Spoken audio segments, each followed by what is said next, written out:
بل نعمت ول الله دا ورکو چې الله ول زوی ورکو اسحاق علیه السلام په دې عمر کې چې عمر زیات شو او بیبي د هغه ساره د هغې بچي نه کېږي نو د هغې هم ډېر عمر و الله رب العزت ول زوی هم ورکو او د زوی سره یې ول بشارت د نوسیم ورکو د یعقوب علیه السلام دا انعام دی د الله طرف نه چې د الله دپاره یې سختې تېرې کړې ووهبنا له اسحاق ويعقوب او بخو منگا غت اسحاق و یعقوب علیہم السلام ورو بخو منگا غت یعنی ورکو منگا غت اسحاق و یعقوب علیہم السلام او دا زیره ولا کله ورکړو د دې چې کله ملائک رالو او تلو د لوط علیه السلام د قوم د تباه کولو دپاره نو په ابراهیم علیه السلام باندې تیر شو د هغې یو قصه ځای په ځای قرآن کې ذکر شوې ده نو چې کله یې زیری ورکړو نو ساره دا وی یا ویلته االد وانا عجوز وهذا بعلي شیخه هاي وی اوس به زما بچی کېږي او زه بوډۍ ښځه یم خاوند زما ځان له بوډا دی ان هذا لشیء عجیب دا ډېره عجیبه خبره ده تعجب دلته نه تعجب انکار کې نه دی یعنی کله سړی تعجب وکړي په درجه د انکار کې یعنی نشي کېدی عجیبه ده تعجب یعنی د الله قدرت سره ناشنا دی کله دې چې تعجب سړی وکړي د تعجب مطلب دا نه چې یاره انکار یې وکړي انکار ترې نه کوي خو ایمان دی د الله په طاقت باندې خو یاره د الله عجیبه طاقت ته چې دې عمر کې بچی راکړي قالوا ملائکو ته وی په ټیم اتعجبین من امر الله ته تعجب کې د الله په خبره باندې رحمت الله وبرکاته علیکم اهل البیت د الله رحمتونه او د الله برکتونه دې په تاسو باندې هغه زیری ولا چې کوم الله ورکړو فبشرناها باسحاق ومن وراء اسحاق یعقوب زیری ولا د اسحاق ورکړو او اسحاق پسې بیا د یعقوب علیه السلام ورکړو او د زوی چې پیدا شي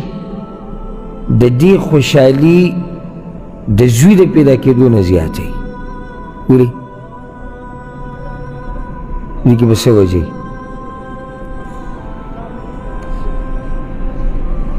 چا پکې نوسي نشتي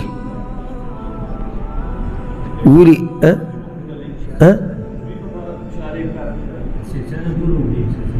بارک الله فیک دی جواب دی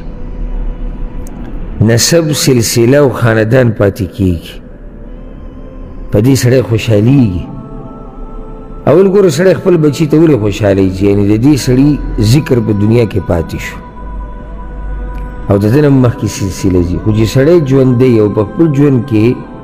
نوسۍ ویني نو دې سره ښه خوشحاله شي اوس هسې داسې یو کس ځان له ګرځي او کته ځي او بره ځي او کته بره دې که مړ شي د څه کیسه ده خو په ښخې کو کیسه یې لاړه ختمه شو څه پاتې شو دنیا کې وی نه ښځه یې وه موږ د ښځې بحث نه کوو که ښځه یې وم د ده خو هېڅ ذکر پاتې نه شو الا دا چې چېرته یو د دین دپاره ګټه توره والي او ګټ عالم و یا ګټ دغه هغه جدا خبره ده عامو خلکو خبره به هم کوو نو د څه ذکر پاتې کېږي خو چې زوی بچي دته دعا کېږي دته خلک باز کوي هغوی هغه نسب مخکې بوځي خاندان مخکې رواني نو چې بیا د زوی وشي خبره ښه مخې ته لاړه نو ځکه دا مشهوره خبره ده چې د نوسي په پیدایش باندې نکاح دومره خوشحالېږي چې دومره د خپل زوی په پیدایش نه خوشحاله شي په خپل ژوند کې ولیده چې سلسله په دې نور زما په زوی م ونه درېده مخې ته لاړه هر سړی دا غواړي چې دنیا کې د ذکر پاتې شي یو نښه خو وي که نه چې دا د پلاني زوی دی دا د پلاني بچی دا د پلاني نوسی دی دې سره خاندانونه مخکې روان نو ځکه ول الله زیری په هغه ټیم د یعقوب علیه السلام هم ورکو چې د زړه ښه خوشحاله شي او سورت مریم کې الله وایي فلما اعتزلهم وما يعبدون من دون الله وی کله چې ابراهیم علیه السلام د دې قوم نه د بېزارۍ اعلان وکړو تېر شوي درس کې موږ اورېدلي وو که نه قوم ته یې ښه صفا ووایي چې زه ګوره بېزاره یم تاسو نه م او ستاسو دې معبودانو نه م ډېر ګران کار دی ډېر ګران کار دی یعنې یو سړی دی هغه هم د قوم نه جدا شو چېرته به ځي دی کوي به څه به نه کوي ډېر ګران کار دی او دا راغلي په چانې چا باندې چې راشي هغه ته پته لګي موږ واسې هغه پوس دین ته پراته یو په هغې کې هم چې داسې معمولي لږ تکلیف راته میلاو شي بس د هغې هم بیا باس کوو خو چې سړي په مقابله کې ټول قوم یو دې اعلان د بېزارۍ وکړي چې زما ستاسو سره نه لګي نه مې ستاسو دې معبودانو سره لګي او په دې کې د پلار او خپلوان ټول دي ډېر ګران کار دی نو الله وایي چې کله ده دا کار وکړو وهبنا له اسحاق و یعقوب ما وله اسحاق ورکړو ما وله یعقوب علیهم السلام ورکړو او صرف دا نه چې هسې زامن یې وله ورکړو هغه صورت کې الله وایي وکلا جعلنا نبیا او هر زوی مې وله پیغمبر ګرځولی و وکلا جعلنا نبیا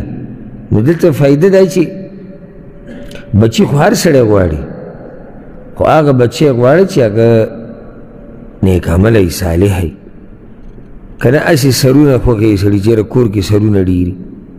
شور شګرب ډېري څه پکې چې بچی بد عمله وي نو بد عمله بچي نه بچي ښایي چې سړی په ارام خو وي که نه پلار د هغوی د لاسه شرمېږي خو نه که نه مور غریبه شرمېږي خو نه پیسې هم ولګي صحت هم خراب شي دماغ هم ګډوډ شي کله به کې وشرمېږي غریب عزتمند سړی وشرمېږي په دې بچو څه کوي بچی هغه چې د مور پلار د عزت ذریعه وګرځي دنیا کې هم او آخرت کې هم نو چې الله نه بچي غواړي سوال کوي نو څنګه دعا چې زکریا علیه السلام کړې وه چې الله ماله بچي راکه خو صالح بچي راله راکه زوی راکه خو نیک عمله زوی راکه او دې آیت کې هم الله مخکې ګوره ووهبنا له اسحاق و یعقوب کلا هدینا هر یو ته هدایت کړی و موږ هدایت د توحید د دیندارۍ طرف ته هر یو ته هدایت شوی داسې بچي نه و چې بېدینه یا عام دیندار هم نه و بلکې داسې دیندار چې هغه پیغمبران دي نو بچی چې نیک عمله وي دا د مور پلار دپاره لویه تحفه ده او احسان یې د الله د طرف او چې بچی بد عمله وي نو دا د مور پلار دپاره لوی امتحان وي